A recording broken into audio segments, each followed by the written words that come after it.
Je sais, mais moi, quand j'étais jeune, ça se... Mais papy, c'est plus comme ça. Les temps ont changé, on n'est plus en 1970. Salut les prodiges, c'est Mac de Sad Business et c'est John de Sad Business aussi, l'agence. L'agence de 2 salariés qui vous apprennent à doubler vos revenus sans quitter leur CDI à travers ce que nous on fait dans nos propres systèmes, moi avec l'entrepreneuriat, John avec l'immobilier, ce qu'on fait également pour nos clients, les clients qui nous sollicitent sur side-business.fr. Et aujourd'hui, tu veux me parler d'un sujet sur l'entrepreneuriat. Oui, un sujet sur l'entrepreneuriat, c'est le fait que ce qui se passait hier n'a plus rien à voir avec ce qui se passe aujourd'hui. On le voit notamment avec ce que nous on met en place, notre capacité à monter des side business. Enfin, c'est un truc. Oui. Je sais pas si toi t'en parles des fois à tes parents, tes si, proches. Si vous connaissez pas si vous venez de découvrir la chaîne, je précise que c'est qu'un side business. Un side business, tout simplement, vous avez un travail, un CDI, métro, boulot, dodo, tout ce que vous voulez. Et en parallèle, vous avez d'autres sources de revenus. Vous avez d'autres moyens de gagner de l'argent pour prendre votre indépendance sur votre patron, pour ne plus être dépendant d'un énième plan social ou je ne sais quoi, pour augmenter vos capacités à vivre comme vous voulez le faire et pourquoi pas un jour vous barrer de votre CDI si vous avez envie de le faire. C'est un petit peu ça la définition de cette business. Sauf que c'est plus comme avant. Ouais. C'est avant comment ça se passait. Toi aussi t'as des parents, toi aussi. Oui. Et je pense c'est peut-être votre cas d'ailleurs. On va dire toi aussi t'as des parents, ouais, vaut mieux. Non, comme dans Matrix, tu l'es dans un cocon, tu sais. Avec non, les deux ils sont morts. Bon, on a tous des parents. Allez, on part sur un truc positif. On a tous des parents et j'ai remarqué cette tendance, c'est-à-dire que c'est la tendance ce qui se passait avant, c'est-à-dire où tu passais ta vie entière dans la même boîte. Bah, Michelin, tu naissais chez Michelin, t'allais à l'école de ouais, Michelin. Et tu passais toute ta vie. Tu passais toute ta vie dans la même boîte, tu changeais éventuellement de poste, mais globalement, il n'y avait aucune évolution. Et les mecs, ils cherchaient pas à faire autre chose. Je sais pas, le mec, par exemple, qui est technicien dans je sais quoi, il faisait pas de la photographie, parce que je fais de la photo, en parallèle, par exemple. C'est des choses qu'ils ne faisaient pas. Je sais pas comment étaient tes parents, mais moi, mes parents, ça fait je sais pas combien de temps qu'ils bossent dans la même boîte, dans le même secteur, et ils ont jamais changé, en fait. Ouais, ça a jamais changé. La reconversion, je sais même pas, en fait, si le mot reconversion était employé à l'époque, quoi. Ouais. Ça faisait même pas partie des vocabulaires. À aucun moment, on pouvait se poser la question de se dire, bah, ça fait 15 ans que je suis mécano. Demain, tu prends l'exemple de la photographie, demain, je vais devenir photographe. Alors, ça se fera pas sans mal, hein, évidemment. Il va falloir se former, il va falloir du matériel, il va falloir une société qui vous fera confiance parce que vous êtes plus tout jeuneau, etc. Vous aurez peut-être 35, 40 balais et vous aurez l'envie, justement, de changer d'activité. Mais aujourd'hui, c'est quelque chose qui est devenu, en fait, assez classique. Enfin, au-delà du classique, je sais pas pour toi, mais moi, je vois fréquemment des gens qui changent complètement de métier. Notamment, on a un partenaire avec l'entreprise dans laquelle je travaille. Le gars, il était acheteur logistique. Donc c'est un métier, il a fait ça jusqu'à 40 balais, donc il a fait ça pendant 20 ans en logistique, acheteur. Ouais. Aujourd'hui, il a une entreprise. Son boulot, c'est de fabriquer des adhésifs. Il a monté une entreprise d'adhésifs. Et le gars, il va sur Photoshop, il crée des logos pour les sociétés, il les imprime et il les colle sur les devantures des magasins ou des restaurants. Ouais, surtout que c'est pas con parce que tout le monde a besoin d'adhésifs. C'est un marché qui reste présent. Et ouais, quelque part, la définition de ce que c'est qu'un CDI a changé. Avant, un CDI, c'était, voilà, tu fais le même boulot toute ta vie et ça change pas. Et aujourd'hui, à travers, enfin, vous voyez l'actualité, on regarde tous l'actualité, combien de fois j'ai vu des annonces de plans sociaux, de machin. Et aujourd'hui, il n'y a plus que les banques, je trouve, et vos parents peut-être, qui considèrent qu'un CDI, c'est synonyme d'un emploi sécuritaire et qui va durer très longtemps, voire peut-être toute votre vie. En 1970, ça marchait. Mais aujourd'hui, par exemple, quand j'ai eu mon premier CDI, j'ai dit non, j'ai un CDI et tout. T'es contente? Elle se dit ouais, tu vas rester longtemps, machin. Mais dans ma tête, je sais déjà qu'un CDI, en fait, c'est un CDD prolongé. Je le vois un peu comme ça. C'est-à-dire qu'un CDI, c'est un CDD prolongé, mais t'as aucune garantie et tu sais pertinemment que dans 10 ans, dans 20 ans, il y a de très fortes chances que tu y sois plus. Et du coup, à partir de là, se pose la question, qu'est-ce que je fais? Est-ce que je vais enchaîner mes futurs CDI, trouver ma voie, ou est-ce que je pourrais ne pas profiter de faire autrement? C'est un petit peu cette solution que nous on a choisie, qu'on veut détailler dans cette vidéo. Est-ce que je peux pas profiter de cette période d'être en CDI où j'ai un peu de temps libre pour préparer l'avenir? Et préparer l'avenir non pas en passant des entretiens d'embauche dans d'autres boîtes, mais en construisant sa propre planète quelque part, en construisant son propre business, en montant par exemple dans mon cas, ce que j'avais fait, donc j'adorais la photographie, j'ai commencé à monter un side business de photographie en parallèle de mon travail. Pour d'autres, ce sera autre chose. Il y en a qui s'intéressent également à d'autres thématiques. Et ça, c'est quelque chose qui se passait pas il y a 30 ans. Personne ne faisait ça il y a 30 ans. Ah non, il y avait quelques personnes qui allaient, comme c'est mon truc, c'est mon dada, c'est de faire de l'immobilier. Il y a quelques personnes qui s'achetaient de l'immobilier. Il y avait les gros entrepreneurs qui vraiment faisaient leur truc d'entrepreneur. Ouais. Mais on n'a jamais vu autant de personnes devenir riches ou entrepreneurs qu'on le voit aujourd'hui. Ouais. Ça a complètement changé. Et je pense une des erreurs que les gens font, c'est confondre le CDI, l'acronyme. Contrat à durée indéterminée. Le I, c'est indéterminé, pas interminable. Oui, et souvent, c'est très très bonne remarque, souvent les gens confondent indéterminé et interminable. Et c'est jamais interminable. C'était le cas avant. C'était le cas. Mais là, c'est plus le cas. Le monde évolue tellement vite. Regardez une boutique comme Kodak. Kodak, c'était magnifique sur la photographie. Ouais. Tu sais, quand j'étais gamin, Kodak, c'est un peu le Apple d'aujourd'hui, quelque part. C'est-à-dire, c'est une boîte. C'est d'avoir un appareil photo Kodak. C'est une boîte, tu regardais, tu te dis, cette boîte ne va jamais couler. C'est tellement importante. Il y a des appareils photo Kodak partout. Tu te dis, mais qu'est-ce que tu veux que cette boîte, elle coule?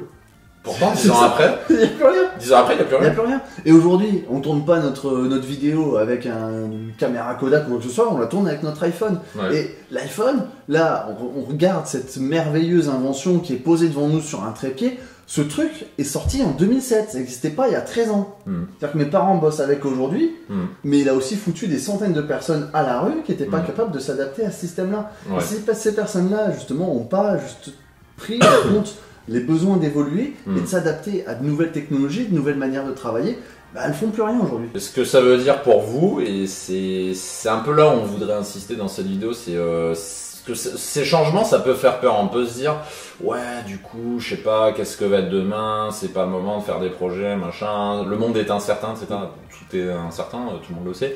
Mais surtout, faut pas le voir en tant qu'incertitude, faut le voir en tant qu'opportunité. C'est-à-dire, par exemple, je me rappelle quand juste avant que je me lance dans l'entrepreneuriat, il y a 2 ans et demi, 3 ans, je voyais ça comme un truc insupportable. Je me suis dit, ouais, c'est compliqué l'entrepreneuriat, faut faire ci, faut faire ça, machin.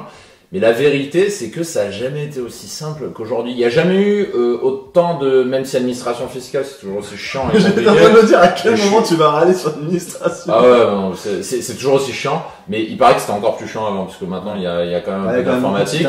C'est pour ça que je me plains pas trop. Je me dis... Le choc de simplification. Ouais, le choc de simplification, on l'attend toujours. Bon, en tout cas, c'est toujours pas simple.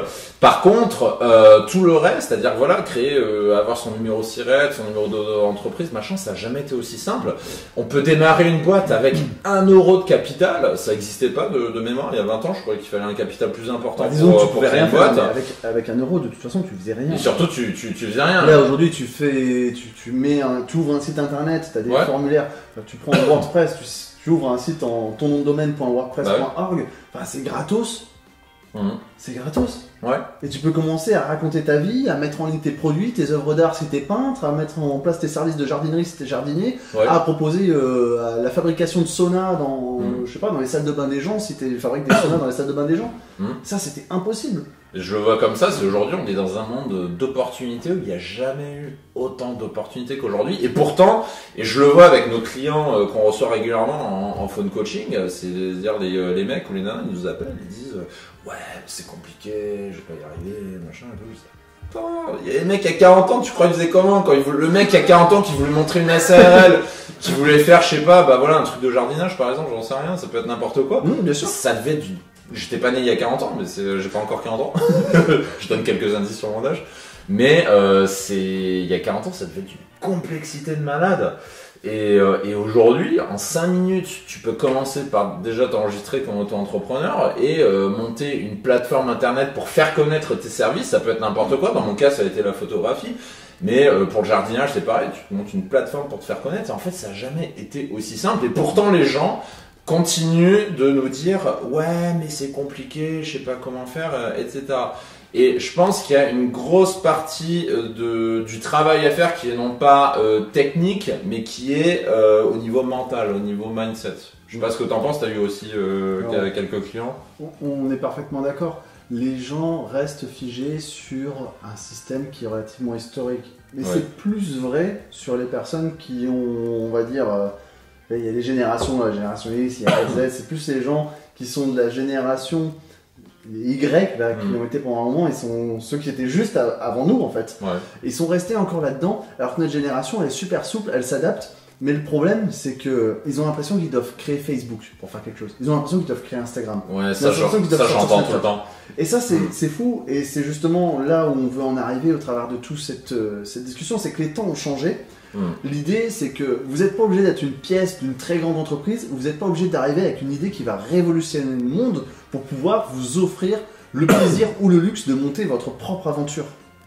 C'est sûr, c'est effectivement, comme tu le dis, les gens sont perfectionnistes dans la création d'entreprise, ils cherchent à créer le Facebook du premier coup, ils s'imaginent que Bill Gates, quand il a monté Microsoft, dès le départ, il savait exactement ce qu'il fallait faire, c'était fluide, machin et tout, tac, tac, tac. Et hop, j'ai Microsoft, tac, je suis riche parce que je suis un génie, machin. Non, ça marche pas comme ça, tu regardes, il y a plein de boîtes qui se sont plantées, je sais pas combien de fois. Enfin, je vais pas citer les noms de tous les PDG du monde, c'est toujours le même dénominateur commun. Le dénominateur commun, c'est quoi? C'est que ça ne marche pas du premier coup. Donc du coup, que faire si vous êtes dans cette situation où vous êtes en train de comprendre que les temps ont changé, vous avez envie de tenter votre chance? Déjà, c'est de commencer par faire de premiers pas, pas se dire je vais monter le Facebook, mais de vous questionner, et c'est un petit peu la thématique des autres vidéos de la chaîne Side Business et de ce qu'on propose également sur notre liste privée, vous avez le lien en description pour plus d'informations. C'est au-delà de votre idée de commencer à la travailler, à la mettre en place. C'est-à-dire de pas chercher le perfectionniste, de dire ouais il faut que j'ai un plan au carré qui soit parfait, mais commencer par quelque chose. Par exemple, il y avait une personne que tu connais qui a monté un site pour les animaux et elle n'a pas forcément un business model ambitieux comme Facebook machin, mais par contre elle a commencé par des choses très simples comme créer un blog et puis commencer à l'alimenter. Ça a commencé comme ça. Le trafic vient. Il y a vraiment un des points qui est crucial et on l'a découvert dans un livre que Mike et moi on a tous les deux lu qui s'appelle The Millionaire Fast Lane. Vous pourrez le trouver en français. Alors, des fois, il est sur Amazon, des fois, il n'y est pas. Je crois qu'il existe en français. Mais... L'autoroute du millionnaire, fallait en français, de Demaco. De Macro, je sais pas. Bon, regardez sur voilà, ce sera aussi, on va mettre un lien dans la description, ça va prendre 2 secondes. Et c'est excellent parce qu'il vous fait en fait un espèce de graphique où il vous dit, il y a 2 choses qui importent. L'idée, évidemment, si vous avez un truc qui est exceptionnel, que le marché attend depuis toujours, sans vraiment qu'il le sache, bah, tant mieux. Et le truc le plus important, c'est l'exécution. Si vous êtes bon, si vous avez l'âme d'un entrepreneur, si vous avez l'âme d'un mec qui doit conduire un projet, conduire des gens, satisfaire des clients, ça fonctionnera. Et en fait, il fait un espèce de tableau croisé comme ça. Et il se dit, si vous avez une excellente exécution et une idée de merde, vous allez réussir. Si vous avez une super bonne idée et une exécution de merde, vous allez quand même réussir. Ouais. Et souvent, bon, par contre, c'est quand même, il faut exécuter. Hein. Même si tu exécutes mal, il faut exécuter. Souvent, les gens passent beaucoup de temps à la réflexion de l'idée. Il faut y passer un peu de temps, mais ils en passent trop et pas assez sur l'exécution. Ou alors, ils passent 9 heures sur l'idée, 1 heure sur l'exécution. Au bout d'1 heure, ils disent ah non, ça va pas machin. Et puis hop, ils retournent dans la phase de réflexion et puis ils se prennent la tête. Et puis ça avance pas, et comme ça avance pas, ils se démotivent, et comme ils se démotivent, ils se disent finalement c'est pas pour moi, machin, je vais rester dans ma situation, machin. Et finalement, il faut juste faire quelque chose, et le faire bien. Et finalement, ils ratent le train parce que tout le monde peut arriver. Je dis pas que tout le monde peut créer un Facebook ou quoi, mais on n'a pas besoin de créer un Facebook pour être heureux. On a juste besoin de monter quelque chose qu'on a envie de faire. Et le plus safe pour le faire, c'est pas d'attendre d'être au chômage pour s'y mettre, mais c'est de le faire en parallèle de son CDI. C'est un peu le conseil qu'on donne tout le temps. John et moi sur cette chaîne, c'est profiter que vous êtes dans un contrat à durée indéterminée, donc qui n'est pas encore terminé, pour vous former et pour monter votre truc. N'attendez pas d'être au chômage, d'être pied au du mur pour le faire, parce que sinon vous allez stresser, vous êtes en état de stress et c'est là que vous allez dérailler, vous allez partir dans tous les sens et que votre plan, il va échouer. Donc si vous êtes dans cette situation, qu'aujourd'hui vous avez envie de commencer à créer quelque chose mais que vous savez pas trop comment faire, déjà vous bloquez un petit peu sur l'idée et supposons que vous avez l'idée, vous savez pas comment l'exécuter, vous savez pas par quoi commencer. Ce qu'on vous invite à faire, c'est à cliquer sur le lien en description. Vous pouvez accéder à un programme pour en savoir plus sur le sujet, pour commencer à trouver qu'est-ce que c'est une bonne idée de business déjà, parce que c'est pas forcément ce que vous croyez. Il y a des gens qui se disent ouais, une bonne idée de business, ça doit être ci, ça, alors que voilà, faut que les gens en parlent à la télé. C'est un truc qui doit faire des vues sur YouTube, alors que pas forcément. Il y a des gens que je connais qui gagnent parfaitement leur vie, ils ont 200 abonnés sur YouTube. Donc c'est pas un critère. Pardon. Mon plombier gagne très bien sa vie, quoi. Oui, et il a pas de chaîne YouTube. Donc. Et il a pas de chaîne YouTube. Donc déjà, il y a la conception de qu'est-ce que c'est qu'une bonne idée, et surtout il y a son exécution.